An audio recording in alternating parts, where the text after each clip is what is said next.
A uniform ladder of mass 50 kg is placed against a smooth wall. If ladder makes 30-degree angle with the horizontal surface, then what is the friction force provided by the surface to the ladder? उसके लिए option ये चारों हैं, आपको नजर आ रहे हैं। अब सोल्यूशन कैसे मिलेगा? सोल्यूशन मिलेगा कंडीशंस ऑफ इक्विलिब्रियम से। लैडर कंप्लीट इक्विलिब्रियम में है, अगर स्लिप होगी तो स्लिप होने से क्या होगा कि अच्छा, आप इस एमसीक्यू में एंड पे लिख दें assume ladder is not slipping. ठीक है, ये आपकी क्लेरिफिकेशन के लिए है, अदरवाइज जब फ्रिक्शन बताया गया है तो इसका मकसद है वो स्लिप हो नहीं रही होगी, फिर भी क्लेरिफिकेशन के लिए लिख दें।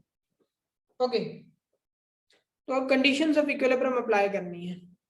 पहले फोर्सेस का तयन होगा कि कौन कौन से फोर्सेस हो सकते हैं।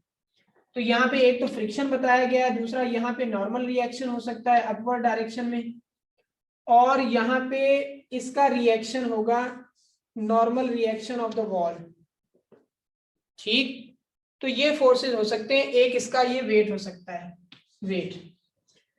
अब अगर आप ओरिजिन यहाँ पे कंसिडर करें, ये ओरिजिन है, तो फ्रिक्शन की टॉर्क और इसकी टॉर्क, दोनों की टॉर्क क्या हो जाएगी? जीरो। सिंपली वेट की टॉर्क होगी इस तरफ और इस फोर्स की टॉर्क होगी इस तरफ, दोनों एक दूसरे को कैंसिल कर रही होंगी। जब दोनों एक दूसरे को कैंसिल कर रही होंगी तो इसका मकसद है मैग्नीट्यूड दोनों के इक्वल होंगे। इसको आप कोई भी नाम दे दें कि F1 है ये, तो अब आप कहेंगे कि टॉर्क 1 लाजमी बराबर होगी टॉर्क ऑफ वेट के। ठीक है, ये चीज होगी। अब आपको क्लियरली बताया गया है कि डिस्टेंस यहां से यहां तक कितना है? 6 मीटर। तो यहां से यहां तक कितना हुआ? 3 मीटर। ये एंगल बताई गई है। जब ये एंगल बताई गई है तो इसकी टॉर्क आप डिटरमाइन कर सकते हैं इस एंगल से, लेकिन याद रखें कि ये एंगल इसकी टॉर्क मालूम करने के लिए इस्तेमाल नहीं होगी। क्यों? क्योंकि एंगल हम लेते हैं किसके दरमियान? पोजीशन वेक्टर और जो हमारे पास वेक्टर होता है, फोर्स वेक्टर होता है, उनके दरमियान। तो ये वाली एंगल इस्तेमाल होगी, ये वाली एंगल। ठीक है, तो यहां से अगर आप इस तरह से कंसिडर कर लें कि ये पोजीशन वेक्टर है और पोजीशन वेक्टर का परपेंडिकुलर वाला कंपोनेंट हमें चाहिए, तो इसका मकसद है पोजीशन वेक्टर का आपको कॉस वाला कंपोनेंट चाहिए, ये वाला, ये और W की प्रोडक्ट हमें टॉर्क दे रही होगी। यहां पे इधर क्या करना है? इधर आपने क्या करना है? ये परपेंडिकुलर कंपोनेंट है। जब ये परपेंडिकुलर कंपोनेंट है तो ये आपको चाहिए, ये एंगल के सामने है तो ये साइन थीटा से मिलेगा। तो फिर आप इस तरह से करेंगे कि फोर्स 1 और ये जो लेंथ है इसको मैं लिख देता हूं L लिख देता हूं, L और साइन थीटा, साइन कितनी? 30 डिग्री, इक्वल टू ये वेट है, वेट और L का हाफ, L/2, क्योंकि यहां से यहां तक 6 मीटर है तो यहां से यहां तक 3 मीटर होगी, तो यहां पे क्या आ जाएगा? cos 30।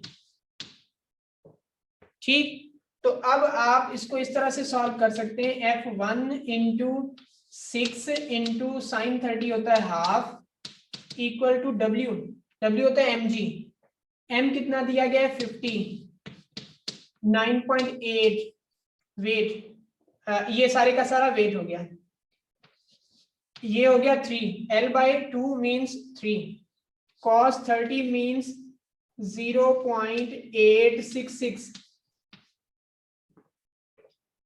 अब आप इसको सॉल्व कर लीजिएगा। जब आप इसको सॉल्व करेंगे तो F1 की वैल्यू आएगी 424 न्यूटन, लेकिन हमें F1 तो मालूम ही नहीं करना, हमसे तो फ्रिक्शन पूछा गया है।